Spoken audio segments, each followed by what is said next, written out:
নমস্কার, বিল্টুসের official YouTube চ্যানেলে আজকে ভিডিও আপলোড করছি ক্লাস 2 এর আনন্দমা স্কুলের ভাষা শিক্ষা বইয়ের রেপ যুগের প্রশ্নের উত্তরগুলো। আনন্দমা স্কুলের ক্লাস 2 এর ভাষা শিক্ষা যে বইটি আছে তার রেপ যুগ পার্ট নাম্বার 4 কমেন্ট করেছেন একজন, সেই কমেন্টের উত্তরে আমি এই ভিডিওটা আপলোড করছি। তো শব্দার্থ অর্ক মানে আকন্দ, অর্ঘ মানে দেবতা উদ্দেশ্যে নিবেদিত বস্তু, পর্ণ মানে পাকা পাতা, হর্ষ মানে আনন্দ, আর অর্ঘ মানে দাবি, ডাঢ্য মানে হচ্ছে দৃঢ়তা, বর্গ মানে শ্রেণী, আর্দ্র মানে ভিজা বা শেষ স্মৃতি। তো এখানে প্রায় একই উচ্চারণের শব্দার্থগুলি অর্থ লেখো।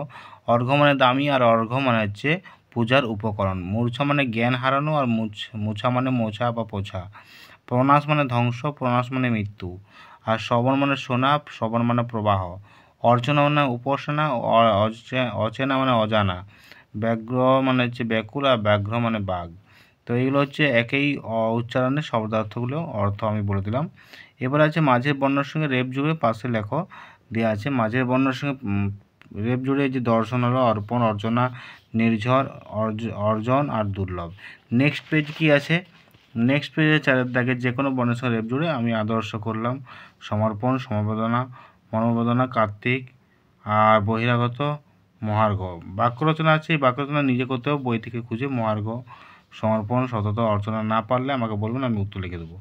বাক্যগুলি সাজিয়ে এগুলো উলট পালট দিয়ে আছে। সতত এই সতত সৎ কার্যে রত থাকিবে, দৃঢ়তার অপনাম দার্য, বহির্গত সে বিশ্ব দর্শনী, বহির্গত হইয়াছেন, অভ্র একটি খনিজ ধাতু। তো এগুলো তারপর আছে প্রশ্ন উত্তর দিয়েছে। পূজা করাকে অর্চনা বলে কি? হ্যাঁ। পাকা পাতায় কী বলে? পর্ণ বলে। আর্যরা কোথায় বাস করতেন? মধ্য এশিয়া। কাঁঠাল কাঠের রং কেমন? কৃতবর্ণ। তো নমস্কার, অবশ্যই বিল্টুসের অফিসিয়াল ইউটিউব চ্যানেলকে সাবস্ক্রাইব করবেন, পাশে থাকা বেল আইকন প্রেস করবেন। পরবর্তী ভিডিও পাওয়ার জন্য কমেন্ট করবেন, অবশ্যই ভিডিও আপলোড করে দেবো।